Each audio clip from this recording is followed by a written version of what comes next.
Aleluia, aleluia, glória a Deus. Quero convidar você a abrir a sua Bíblia em Efésios capítulo 6.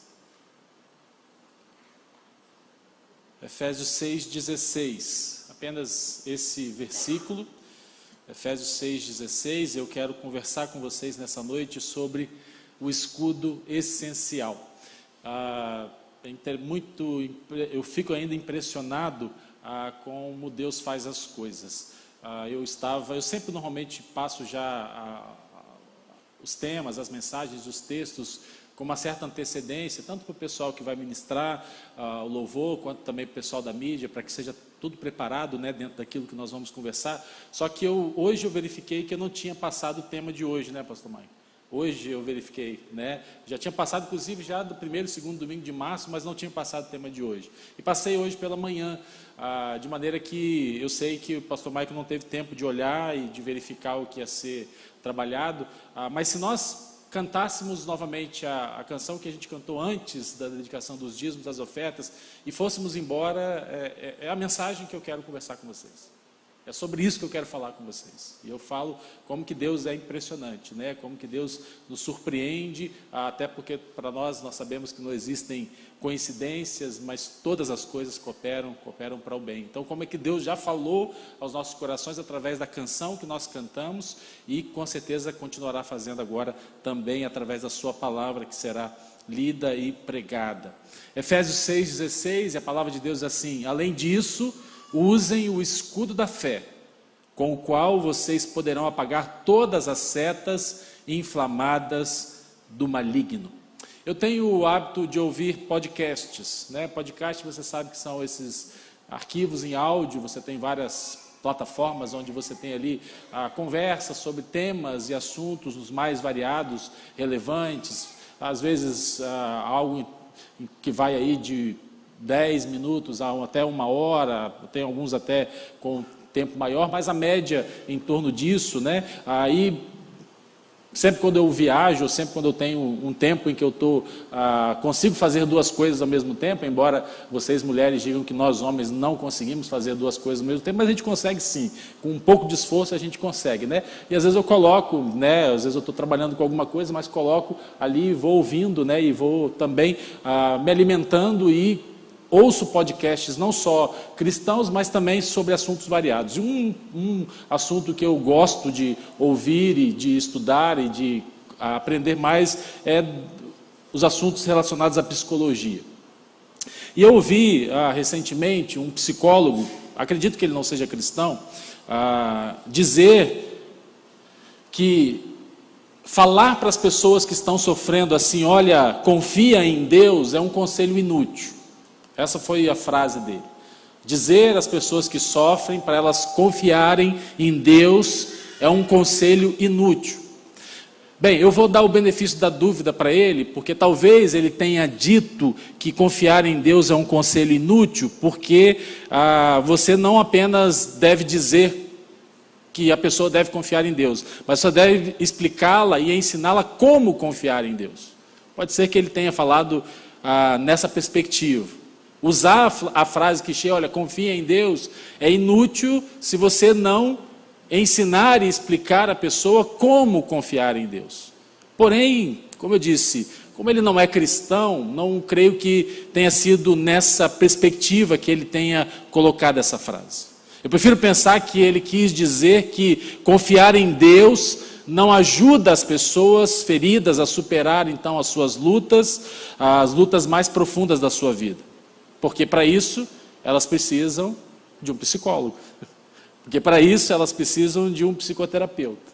Para muitos, obviamente, confiar em Deus acaba se tornando algo inócuo, porque elas, na verdade, isso não as ajuda. O que elas precisam mesmo é de uma terapia. Bem, e se ele estiver certo, e eu fiquei me perguntando sobre isso, bem, como que as pessoas fizeram, então, durante vários e vários séculos, antes do advento da psicologia? Antes do advento da psicoterapia. Como é que as pessoas, então, antes do surgimento da psicologia, da psicoterapia, e por favor, como eu disse, eu gosto dessa área, é uma área que eu me interesso, e ela pode ser muito útil também, como todas as áreas do conhecimento humano, elas podem ser usadas por Deus, aos propósitos, aos objetivos, e um deles, claro, de nos ajudar a lidar com as situações, com as lutas e com as crises. Então, por favor, não achem que eu estou agora me colocando contra a psicologia, não é isso. Mas a pergunta que eu fiz quando eu ouvi essa frase desse psicólogo foi, bem, se ele está dizendo que as pessoas só conseguem lidar com as suas lutas e com as suas crises com a ajuda de um psicólogo, com a ajuda de um psicoterapeuta, como é que as pessoas fizeram ao longo da história antes do advento da psicologia? Antes do advento da psicoterapia? Como é que eles lidaram com os problemas esmagadores da sua vida? Como que as pessoas, então, enfrentavam, por exemplo, a morte repentina dos seus entes, dos seus parentes queridos? Como que as pessoas lidavam com as suas decepções? Como que as pessoas lidavam, então, com os seus reveses decepcionadores, desencorajadores? Como que as pessoas lutavam com os amigos e familiares que lhes traíam? Como as pessoas tiveram que lidar, então, com os seus problemas de saúde? Como que as pessoas lidavam, então, com o seu problema de perda de renda, perda de trabalho? Perda do sustento da sua família. Como que as pessoas lidavam com a perspectiva ou com os problemas e com os medos de perderem tudo aquilo que eles tinham, de lidarem com o medo de serem atacados por um exército inimigo, de perderem as suas propriedades, de perderem os seus bens, de perderem as suas terras. Porque veja, a vida não é tão diferente assim do que era antigamente. Hoje, e ainda hoje, nós continuamos a lidar com muitos problemas, com muitas dificuldades, com muitas lutas, muitas delas semelhantes e similares a que as pessoas viviam em épocas passadas. Como é que essas pessoas lidaram com os seus problemas, então, sem a psicologia, sem a psicoterapia? A resposta: elas confiavam em Deus. Elas confiavam em Deus. Olha o que Davi, escrevendo há centenas de anos atrás, ele vai dizer no Salmo 31, versos 13 e 14. Olha a situação em que ele se encontra. Tenta imaginar o momento difícil que Davi estava enfrentando. Ele diz assim: ouço muitos cochicharem ao meu respeito. Você já teve essa sensação de chegar no lugar e perceber que você virou alvo dos cochichos, dos comentários da pessoa? Olha quem chegou. Dá uma olhada disfarçada, mas olha quem acabou de entrar no recinto, quem acabou de entrar no ambiente. As pessoas olharem para você e imediatamente se voltarem para as pessoas que elas estão conversando e você perceber claramente, nitidamente, que elas começaram a falar de você. Ou você chega e você pega no flagra as pessoas comentando sobre você. Elas tentam disfarçar, elas tentam mudar de assunto, mas você percebe ali o constrangimento que fica, porque nítida e claramente as pessoas estavam falando a seu respeito. Ele diz: ouço muitos cochicharem a meu respeito, o pavor me domina, pois conspiram contra mim, tramando tirar minha vida. Não só as pessoas estavam cochichando, ou seja, falando mal, mas estavam tramando contra ele. Estavam fazendo os seus acordos com a intenção de tirar a vida de Davi. Perceba a situação difícil em que ele se encontrava, a grande luta que ele estava enfrentando, mas ele diz no verso 14: mas eu confio em ti, Senhor, e digo, tu és o meu Deus. Confiar em Deus, meus irmãos, não é um conselho inútil. Pode ser que a psicologia diga que é um conselho inútil, mas confiar em Deus não é um conselho inútil. Deus é a nossa fortaleza nos nossos momentos de dificuldade. E Ele tem sido a fortaleza para os seus santos, para os seus filhos, ao longo dos séculos, ao longo da história. E Paulo está trazendo para nós, então, um conselho muito útil para nós. Que conselho é esse? Para permanecer firme contra os ataques do inimigo, eu e você precisamos pegar o escudo da fé. Para permanecermos firmes contra o ataque do inimigo, eu e você precisamos pegar o escudo da fé. Você sabe, você conhece esse capítulo, e você sabe que nesse capítulo Paulo está retratando o crente no calor de uma batalha, enfrentando a guerra, a batalha.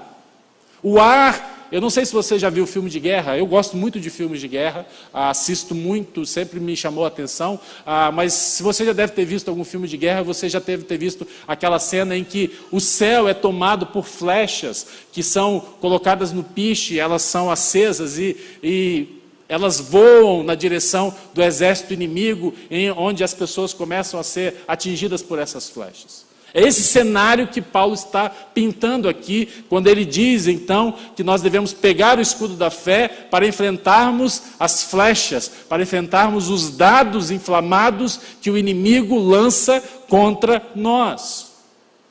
Ou seja, Paulo está retratando aqui, meus irmãos, uma situação de vida ou de morte.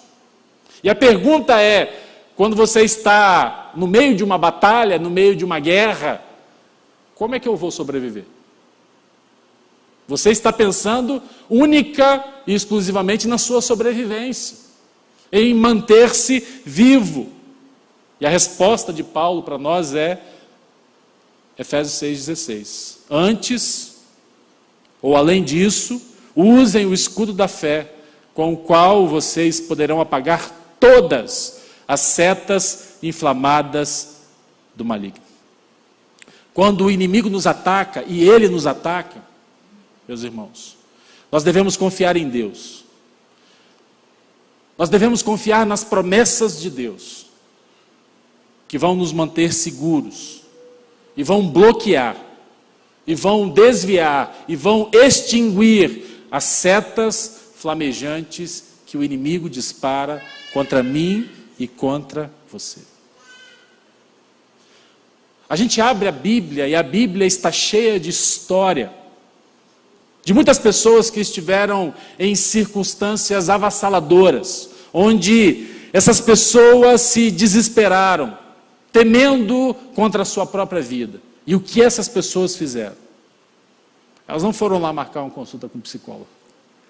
Elas não fizeram uma videochamada lá no campo de batalha para o seu terapeuta perguntando, o que é que eu vou fazer agora? Me ajuda. Não. Elas clamaram a Deus e confiaram somente nele. Em muitos casos, Deus livrou essas pessoas da morte. Mas em outros casos, Deus sustentou essas pessoas até a morte. Você pega, por exemplo, a galeria dos heróis da fé, que está descrita lá em Hebreus capítulo 11. E é muito interessante porque a gente normalmente ouve muitas mensagens apenas da parte inicial, ou quando ele está descrevendo cada um dos heróis que está elencados ali. Mas muitas vezes a gente esquece de ir até o final do capítulo, onde ele vai também dizer algumas coisas impressionantes. Ele vai dizer, o autor, nós não sabemos quem é o autor de Hebreus, você sabe muito bem disso, mas ele vai dizer a partir do verso 32, o que eu mais direi? Não tenho tempo para falar de Gideão, de Baraque, de Sansão, de Jefité, de Davi, de Samuel e os profetas, os quais pela fé conquistaram reinos, praticaram a justiça, alcançaram o cumprimento de promessas e fecharam a boca de leões, apagaram o poder do fogo, escaparam do fio da espada, na fraqueza tiraram força, tornaram-se poderosos na batalha e puseram em fuga exércitos estrangeiros. Houve mulheres que pela ressurreição tiveram de volta os seus mortos. E se a gente parasse aqui e dissesse, olha, final feliz, né? Final feliz, mas ele prossegue. Ele diz assim, outros enfrentaram zombaria e açoites. Outros ainda foram acorrentados e colocados na prisão, apedrejados, cerrados ao meio, postos à prova, mortos ao fio da espada, andaram errantes, vestidos de pele de ovelhas e cabras, necessitados, afligidos e maltratados. O mundo não era digno deles. Vagaram pelos desertos e montes, pelas cavernas e grutas. Todos estes receberam bom testemunho por meio da fé, no entanto, nenhum deles recebeu o que havia sido prometido. O que o autor está dizendo aqui? Para algumas pessoas, Deus as salvou, Deus as livrou, Deus as tirou do meio da batalha, salvos, seguros e transformados. Mas para outros, Deus os sustentou para que eles morressem, apedrejados, cerrados ao meio, torturados, vagantes, errantes, afligidos, maltratados. Percebe? Meus irmãos, a fé em Deus é o escudo essencial, então, que apaga as flechas do maligno. E há 4 lições que eu quero rapidamente compartilhar com vocês, que nós podemos extrair, então, aqui desse texto. Porque a orientação de Paulo para nós é muito clara. Usem o escudo da fé. Usem o escudo da fé. Que lições são essas? Primeiro, há um inimigo maligno que está tentando destruir você. Há um inimigo maligno que está tentando destruir a mim, que está tentando destruir você. Satanás é maligno. Satanás é um poder terrivelmente malévolo. Mas ele é uma pessoa. E ele se opõe implacavelmente a Deus e também ao povo de Deus. É por isso que a Bíblia diz que Satanás é o inimigo das nossas almas.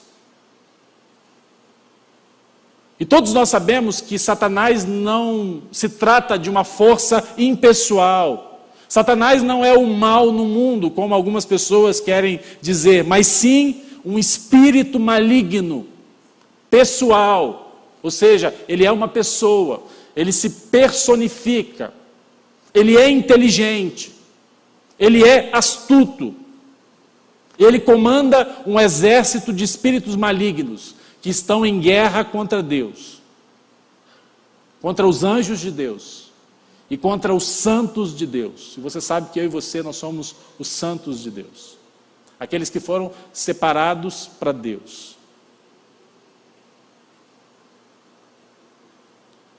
Felizmente, eu nunca tive que me envolver numa guerra. Mas como eu disse, já vi muitos filmes de guerra. Você também talvez já tenha visto alguns. Talvez você tenha assistido a muitos programas de notícias. Eu lembro quando nós tivemos pela primeira vez uma guerra sendo televisionada, a invasão do Kuwait, né? A guerra do Kuwait. Foi uma das primeiras guerras ao vivo acontecendo e a gente acompanhando ali a guerra e a invasão que acontecia ali naquele pequeno país lá no Oriente Médio. E quando você vê um filme, quando você vê notícias sobre a guerra, você sabe que as pessoas morrem de mortes muito violentas. Muitas são mutiladas para o resto da vida. Há aqueles que sobrevivem, mas que ao voltarem, ao regressarem, desenvolvem cicatrizes, não no corpo, mas as cicatrizes emocionais, e algumas delas fazem essas pessoas literalmente pirar. O chamado estresse pós-traumático. Elas nunca mais vão ser as mesmas. Ficam atormentadas por toda a sua vida. E meus irmãos, sabendo que nós estamos numa guerra, sabendo que nós temos um inimigo que quer nos atacar, que quer nos derrotar, seria totalmente louco para nós brincar com esse inimigo. Ficarmos displicentes com relação ao fato de que nós estamos em guerra, de que nós temos um inimigo que está pronto para nos atacar, que quer nos derrotar. Mas, no entanto, é exatamente isso que muitos cristãos fazem. vivem a sua vida não como se estivessem num campo de batalha, mas vivem a sua vida como se estivessem num parque de diversões. Totalmente distraídos, totalmente displicentes, dando brechas e cada vez mais brechas ao inimigo. E você sabe que Satanás vem somente para fazer 3 coisas: matar, roubar e destruir. Precisamos, meus irmãos, estarmos conscientes que Satanás e os seus demônios estão mirando a cada um de nós. Nós estamos num campo de batalha. Mas quantas vezes nós cedemos território ao nosso inimigo? Quantas vezes nós damos brechas? Quantas vezes a gente assiste filmes, novelas, seriados, que não servem para outra coisa a não ser poluir a nossa mente, trazendo princípios e valores completamente opostos aos princípios e valores de Deus e da sua palavra. Outros cristãos que dão brecha para pornografia e acham que ninguém vai saber.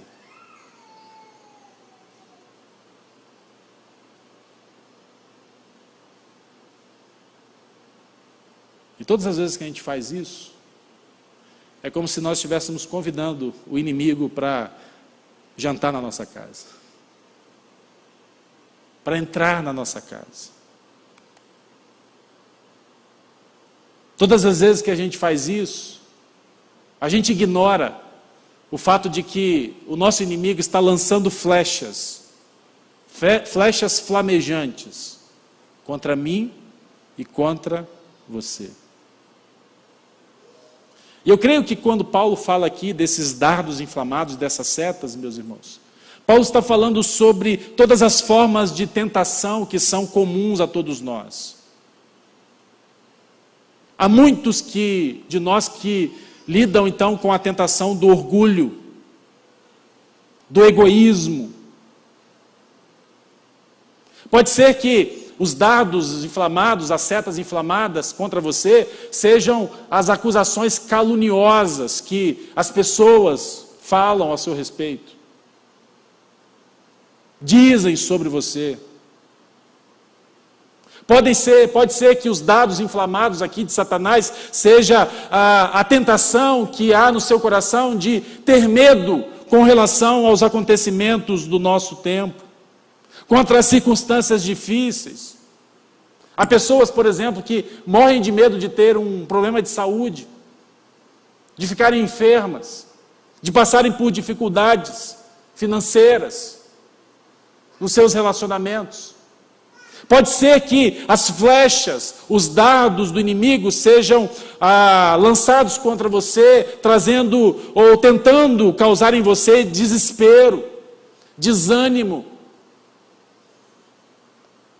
dúvida para com Deus. Há muitos irmãos nossos em Cristo, espalhados pelo mundo, que estão recebendo os dardos inflamados da perseguição, a perseguição da sua fé. Muitos, inclusive, tendo sido tornados mártires por causa da sua fé em Cristo Jesus.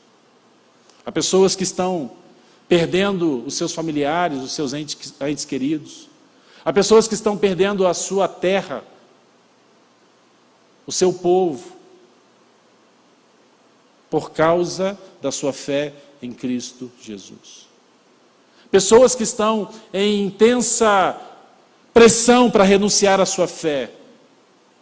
E é dito para elas: negue a Cristo e você vai viver. Negue a Cristo e você vai ter de volta a sua família. Negue a Cristo e você vai ter de volta os seus bens. E além de todas essas setas, essas flechas flamejantes que Paulo vai dizer, eu creio também que nós podemos incluir nessa gama de setas de flechas que são lançadas contra nós, meus irmãos, os maus pensamentos que surgem dentro de nós, as imagens que brotam de repente na nossa mente. Porque eu acho que acontece com você o que acontece comigo, né? Pelo menos eu acho. Às vezes a gente está lá orando, a gente está lendo a Bíblia, a gente está adorando a Deus, mas de repente vem um pensamento, vem um sentimento contra alguém, vem a lembrança daquela pessoa que te machucou, que te feriu, que te traiu, que te abandonou. Vem os medos e os temores que fazem parte da condição do nosso viver, o medo de perder quem você ama, o medo de perder o seu emprego, o medo de não ter dinheiro para sustentar a sua família, o medo da enfermidade, o medo da perseguição. Você não estava pensando nisso, mas essas coisas vêm à nossa mente. E a gente tem que lutar contra elas. Eu creio que todas elas estão incluídas nisso quando Paulo diz que o nosso inimigo lança as suas setas, as suas flechas contra nós. E como nós podemos lidar então com esses ataques? Paulo diz que nós devemos pegar o escudo da fé. E como é que isso, ou o que isso significa? E aí nós vamos para a segunda lição que nós podemos aprender aqui nesse texto. Empunhar o escudo da fé significa confiar ativamente no Deus vivo e em sua palavra.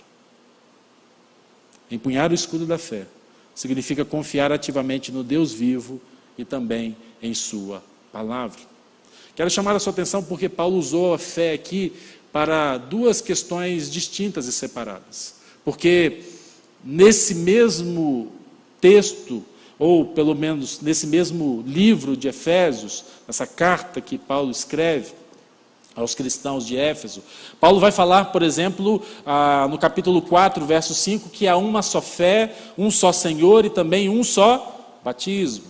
E também no verso 13, ele vai dizer que ele está orando para que todos alcancemos a unidade da fé e do conhecimento do Filho de Deus e cheguemos à maturidade, atingindo a medida da plenitude de Cristo. Mas nesse capítulo 6 de Efésios, que nós estamos nele, no verso 16, Paulo, quando descreve a armadura de Deus, ele vai dizer que nós precisamos nos cingir com o cinto da verdade.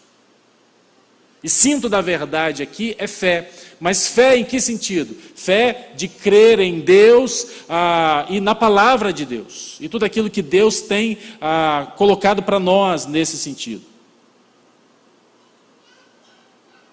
Porque uma vez que o cinturão da verdade, que ele descreve aqui no versículo 14, se refere então a todo o corpo da verdade revelada por Deus na sua palavra, a verdade do Evangelho. Eu entendo então que Paulo usa aqui o escudo da fé agora para se referir a confiar ativamente em Deus.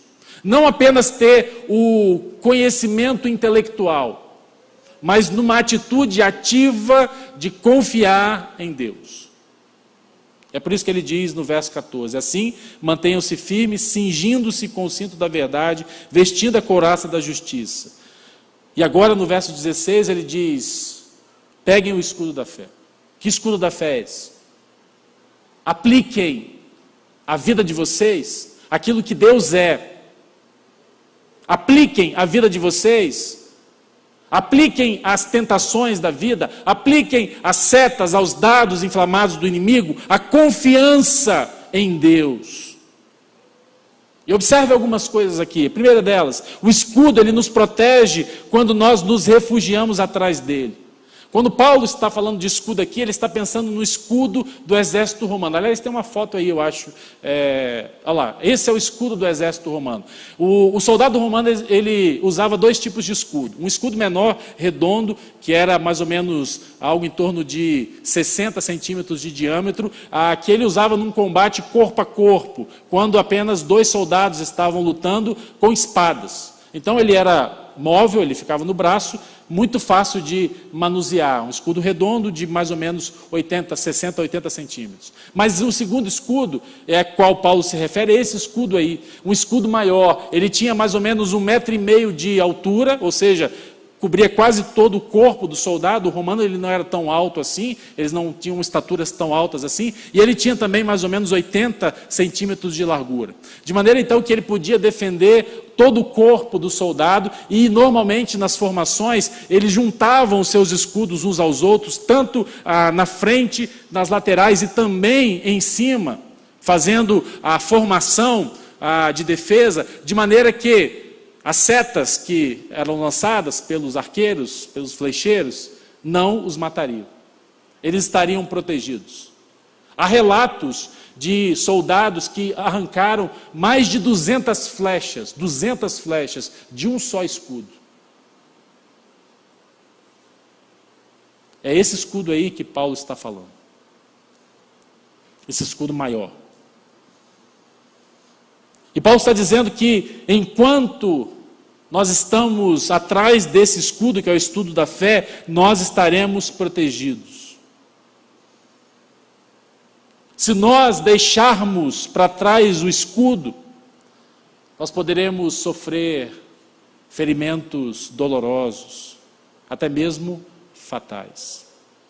Martyn Lloyd-Jones, quando fala desse texto, ele diz aqui que fé significa a capacidade de aplicar rapidamente o que acreditamos para repelir tudo que o diabo faz ou tenta fazer conosco. Ou seja, veja, a fé aqui significa a capacidade de aplicar e aplicar rapidamente. Porque quando você está em ataque, você não para pensar muito no que você deve fazer. Você tem que estar pronto para poder repelir esse ataque, ou seja, agir rapidamente com aquilo que acreditamos, para repelir tudo que o diabo faz ou tenta fazer conosco. Pedro, quando escreve a sua primeira carta, depois de dizer que o diabo, ele está como um leão ao nosso derredor, rugindo, buscando a quem possa devorar, a quem possa tragar, ele vai dizer no verso 9, 1 Pedro 5,9, resistam-lhe, permanecendo firmes aonde? Na fé, sabendo que os irmãos que vocês têm em todo o mundo estão passando pelos mesmos sofrimentos. Paulo está dizendo para nós, fique atrás do escudo da fé, e se você ficar atrás do escudo da fé, você estará seguro, você estará protegido. Saia de trás do escudo e você será uma vítima, você será ferido, e pode ser que seja ferido mortalmente. Mas o que é exatamente esse escudo na fé? O escudo na fé, meus irmãos, é a fé no Deus vivo e também em sua palavra. O escudo da fé é a fé no Deus vivo e também em sua palavra. A Bíblia vai nos apresentar frequentemente Deus como sendo o nosso escudo. Gênesis 14 relata a história de que Abraão lidera os seus homens contra 4 reis, que eram reis poderosos, que tinham exércitos. Abraão era um homem, não era um homem de guerra, ele era um homem do campo, era um homem da agricultura, era um chefe de família, mas ele lidera os seus homens contra 4 reis que se levantaram contra ele e que haviam levado seu sobrinho Ló para o cativeiro, quando eles conquistaram Sodoma. E o texto diz que Abraão vai e derrota esses 4 reis e recupera o seu sobrinho Ló e também os bens que eles haviam sido levados. Mas logo depois, Abraão temeu. E o temor de Abraão é que esses reis viriam em retaliação contra ele, se levantariam contra ele, e talvez ele não teria condição de resistir a esses inimigos. E aí, nesse momento, Deus fala a Abraão o seguinte, Gênesis capítulo 15, verso 1. Depois dessas coisas, o Senhor falou a Abraão, ou Abrão, numa visão. Não tenha medo, Abrão. Eu sou o seu escudo. Grande será a sua recompensa. E ali Abraão pôde conhecer a Deus como o escudo. Davi também tinha a mesma experiência com Deus. Davi também conhecia Deus da mesma maneira. No Salmo 18, quando ele exulta-se diante de Deus pela vitória que ele havia tido contra os seus inimigos, Davi vai dizer assim, o Senhor, Salmo 18, versos 2 e 3, o Senhor é a minha rocha, a minha fortaleza e o meu libertador, o meu Deus é o meu rochedo, Ele é o meu escudo e o poder que me salva, a minha torre alta. Clamo ao Senhor, que é digno de louvor, e estou salvo dos meus inimigos. Ainda no Salmo 115, versos 9 e 11, ele diz, confie no Senhor, ó Israel, Ele é o seu socorro e o seu escudo. Confie no Senhor, sacerdotes, Ele é o seu socorro e também o seu escudo. Vocês que temem ao Senhor, confiem no Senhor, Ele é o seu socorro e o seu escudo. Então, embora o próprio Deus seja o nosso escudo, Paulo está aplicando aqui esse fato ao dizer que a nossa fé, ou seja, a nossa fé em Deus, é o escudo que nos protege contra o inimigo das nossas almas, contra o nosso inimigo maligno. Em outras palavras, meus irmãos, uma coisa é saber intelectualmente que Deus é um escudo para todos aqueles que nele se refugiam. E a outra é realmente se refugiar nele pela fé. Tem muita gente que sabe que Deus intelectualmente é o escudo para aqueles que nele se refugiam. Mas não tem se refugiado nele verdadeiramente pela fé. Por isso, para que eu e você possamos então receber esse escudo, nós devemos confiar ativamente em Deus. Veja, Paulo diz, pegue esse escudo. Talvez a sua versão diz, tomem esse escudo. É uma ação ativa. Não é algo automático, onde, agora eu sou crente, eu estou então protegido. Agora eu sou crente e agora tenho uma bolha de proteção que está diante de mim. E nada vai me acontecer, seta nenhuma vai me alcançar. Porque agora eu sou crente. Não, não é assim. Você precisa decidir confiar ativamente em Deus. Principalmente quando as setas do inimigo voarem contra você. E para você confiar ativamente em Deus, você precisa olhar para as circunstâncias. E também olhar para as promessas de Deus. E decidir confiar em Deus e em suas promessas. Porque quando nós enfrentamos as lutas da vida, meus irmãos, nós temos a opção. E muitas pessoas têm fixado seus olhos no problema, na luta, na dificuldade. E por isso têm esmorecido. E por isso têm desanimado, e por isso têm fraquejado. Porque enfrentam lutas grandes e terríveis e cruéis. Não é isso que nós cantamos? Temos por lutas passadas, lutas terríveis e cruéis. E tem muita gente perdendo esse jogo, essa batalha, porque os seus olhos têm se fixado nas lutas, nos problemas e nas dificuldades.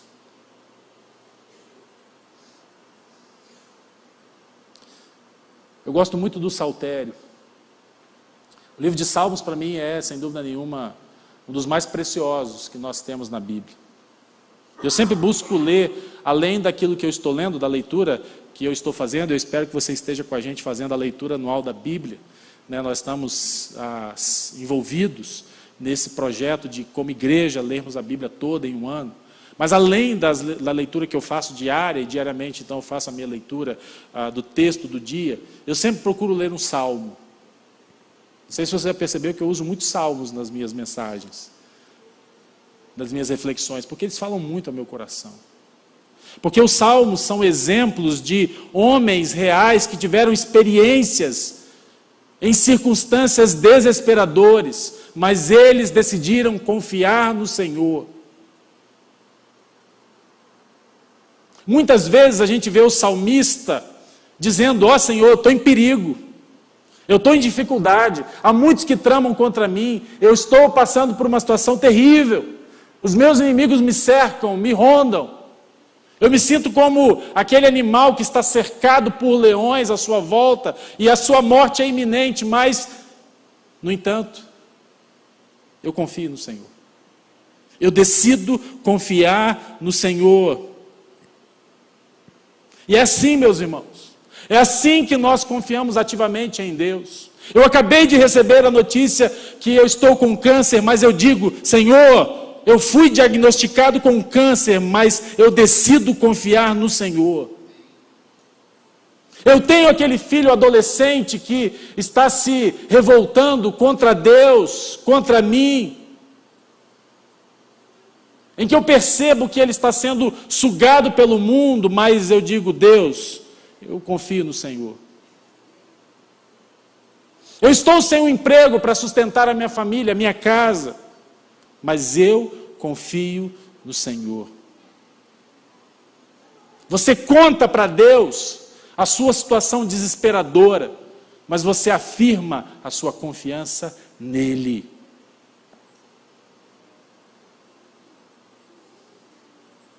Você expressa quem Deus é. E Deus é escudo. Deus é fortaleza. Deus é socorro bem presente no momento da adversidade. O Deus que ama. O Deus que cuida dos seus filhos. O Deus que prometeu que acrescentaria às nossas vidas todas as coisas, se nós buscássemos o reino de Deus e a sua justiça. Um Deus que mandou a gente, através de Jesus, olhar para o cuidado que Ele tem com um passarinho e com flor, e dizer assim: olha, vocês que valem muito mais do que um passarinho com uma flor, e se eu cuido deles dessa maneira, não vou cuidar de vocês? Pessoas de pouca fé. Talvez, meus irmãos, cheguemos ao ponto de ter que dizer o que Jó disse. Mas se isso acontecer comigo, com você, que possamos também expressar a confiança que Jó expressou. Jó capítulo 13, versículo 15. Jó 13, 15. Embora ele me mate, ainda assim esperarei nele. Certo é que defenderei os meus caminhos diante dele. Confiar ativamente em Deus, meus irmãos, requer então conhecer a sua fraqueza e também a força de Deus e as suas promessas. Todos nós sofremos a tentação de confiar em nós mesmos. Sofremos a tentação de achar que nós temos força, poder e recursos necessários para sair das dificuldades que nós enfrentamos. E muitas vezes, meus irmãos, Deus tem que nos levar a enxergar a nossa fraqueza, a nossa fragilidade, a nossa temporalidade.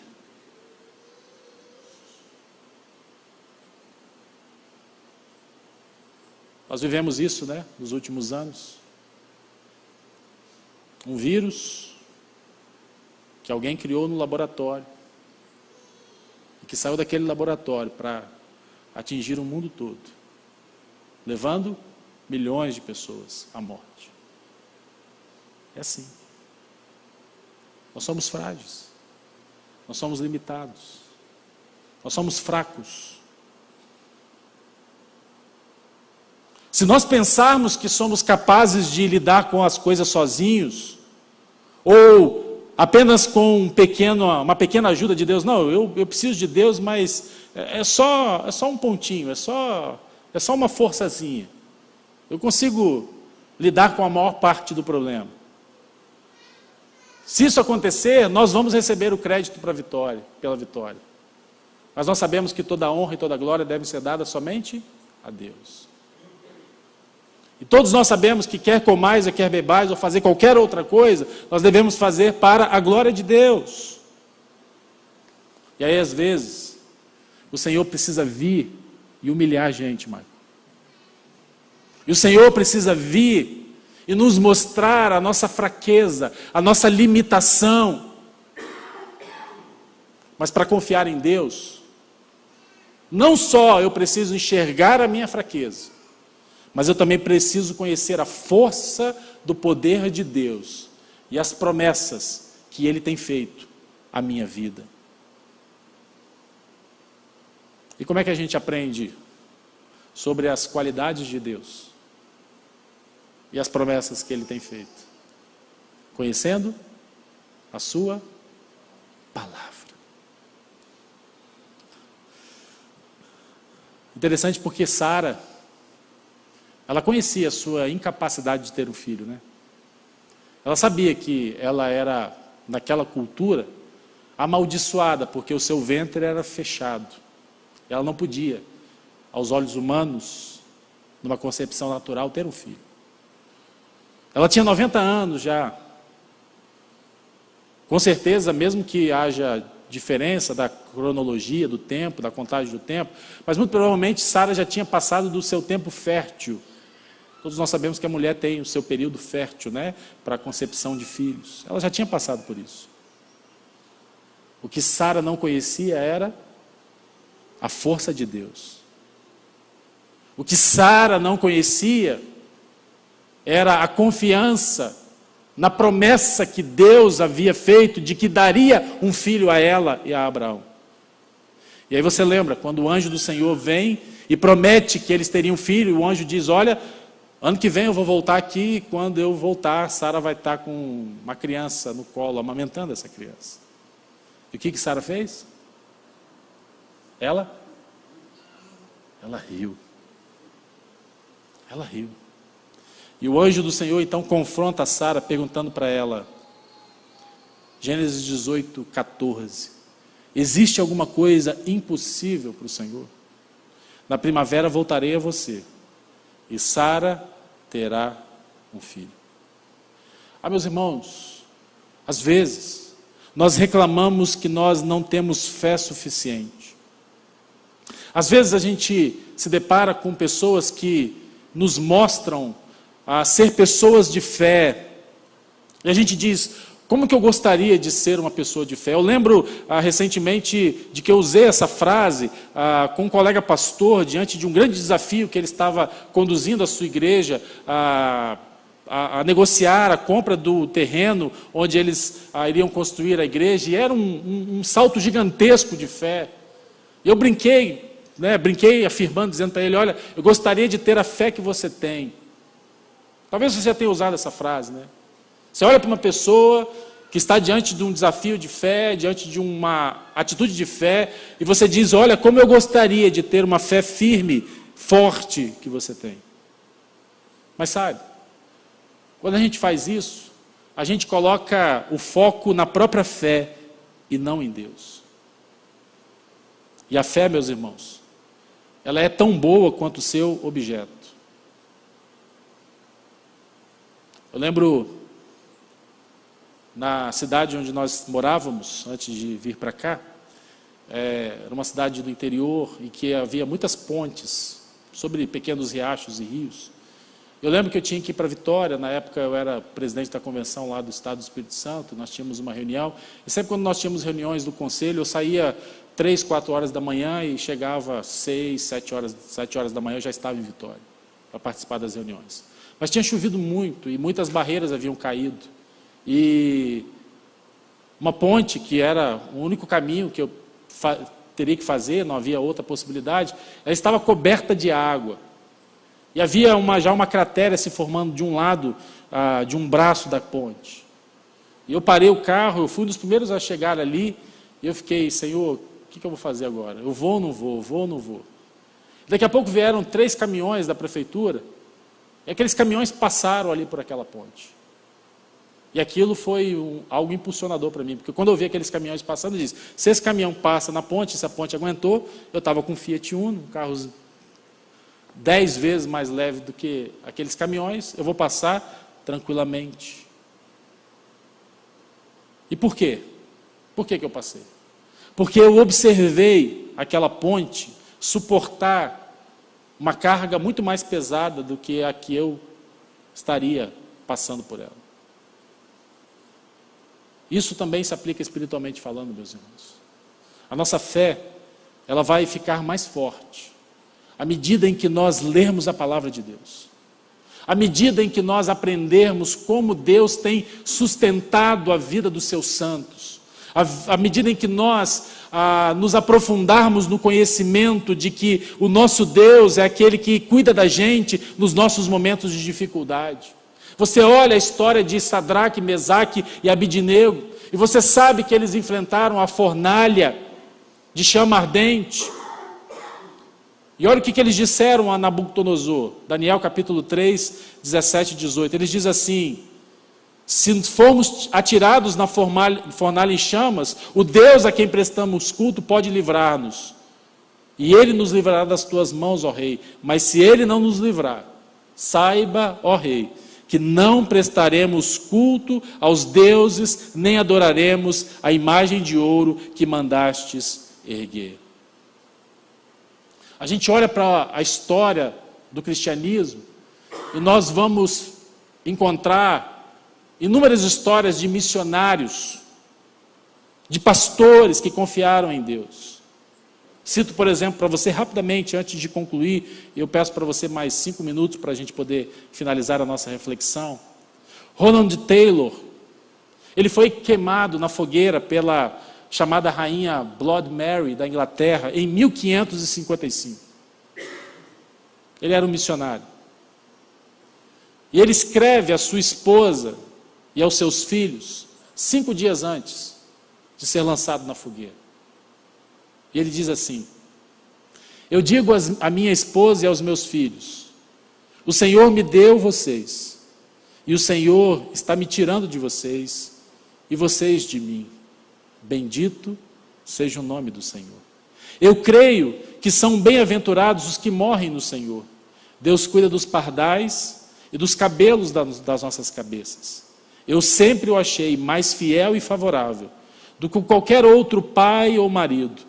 Confiai, portanto, nele, por meio dos méritos de nosso querido Salvador Jesus Cristo. Acredite, ame, tema e obedeça a Deus. Ore a Ele, pois Ele prometeu ajudar. Não me considere morto, pois certamente eu viverei e nunca morrerei. Eu vou antes, e vocês devem seguir depois, para o nosso eterno lar. Eu leguei a vocês o único onipotente Deus.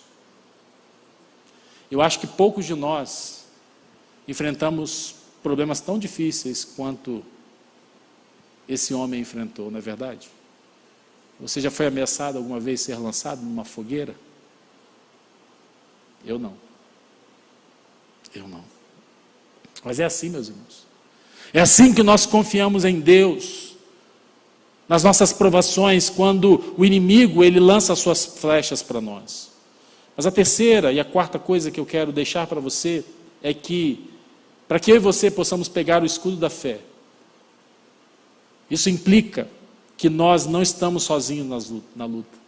Como eu disse, o escudo que Paulo usa aqui é o escudo romano, esse escudo maior, em que muitas vezes eles eram usados um ao lado do outro, perfilados um ao lado do outro, e eles formavam então aquela formação de defesa, que era capaz de suportar os ataques ferozes das flechas inflamadas que eram lançados.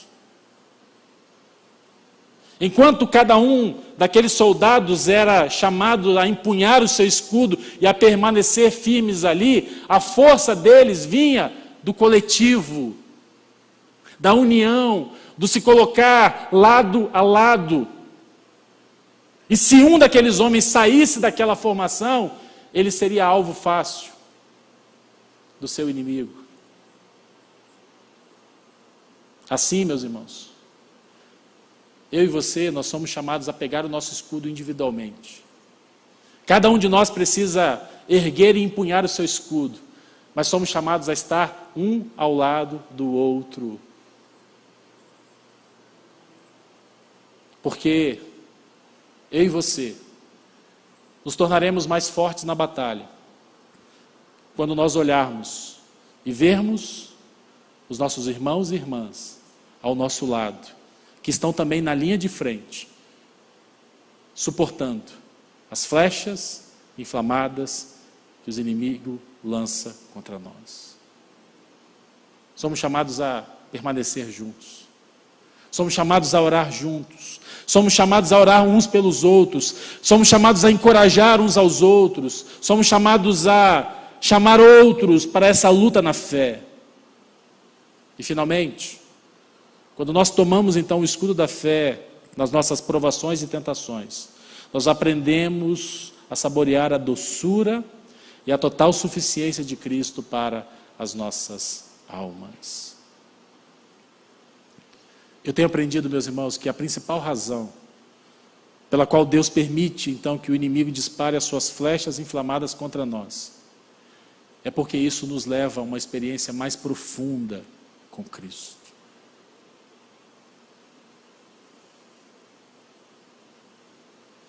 Eu tenho observado a vida de várias pessoas ao longo do meu ministério.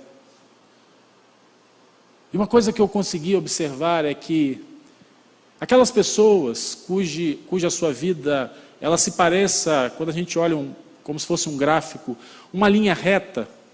Você olha para a vida daquela pessoa e a vida dela sempre caminhou numa linha quase que reta, sem muita oscilação. Eu tenho aprendido que essas pessoas são pessoas que têm um relacionamento normalmente superficial com Deus. Mas também tenho aprendido que aquelas pessoas em que o gráfico da sua vida é cheio de altos e baixos, e talvez com mais baixos do que altos, com mais lutas do que vitórias, com mais enfrentamentos do que momentos de alegria e de euforia, são pessoas que desenvolvem um relacionamento muito mais profundo e íntimo com o Senhor. Porque muitas vezes Deus quer usar as nossas experiências, as nossas lutas e as nossas dificuldades para que possamos aprender a confiar nele. Na medida em que nós somos forçados a confiar nele, a esperar nele. Porque quando as flechas, meus irmãos, estão voando contra nós, e nós nos refugiamos atrás desse escudo, que é o Senhor, nós passamos a ver aspectos da sua glória e da sua beleza, que nós não conheceríamos se não fossem essas batalhas, se não fossem essas lutas. E quando Deus nos liberta, e quando Deus nos protege, nós podemos dizer por experiência aquilo que Davi também sabia, e aquilo que Davi também disse: o Senhor é a minha rocha, a minha fortaleza, o meu libertador, o meu Deus é o meu rochedo, em quem me refugio. Ele é o meu escudo, Ele é o poder que me salva, Ele é a torre alta. E talvez você esteja pensando: eu luto, pastor, eu luto para ter fé em Deus nas minhas provações. Como eu posso obter fé em Deus? Como eu posso fazer com que Cristo, com que Deus seja o escudo da minha alma nos meus tempos de angústia? Primeiro, reconheça que a sua falta de fé talvez seja um problema de relacionamento com Deus. Porque não confiar em Deus é dizer: Deus, as suas promessas não são verdadeiras. Você é um mentiroso. Isso é um pecado terrível.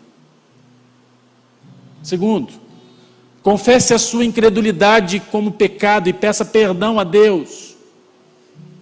A palavra de Deus nos assegura que se nós confessarmos os nossos pecados, Deus é fiel e justo para nos perdoar os pecados e nos purificar de toda injustiça, de toda dúvida, de toda falta de fé. Ele é capaz de fazer isso. Terceiro, peça a Deus que lhe dê fé para confiar plenamente nele. Você conhece a história daquele homem que procurou Jesus pedindo que Jesus pudesse fazer alguma coisa contra a sua filha, que era atormentada por um espírito que a lançava no fogo e na água para matá-lo. E aquele homem diz para Jesus: Senhor, se o Senhor pode fazer alguma coisa, tem compaixão de nós, me ajuda. Qual foi a resposta de Jesus para ele? Se eu posso, tudo é possível àquele que crê.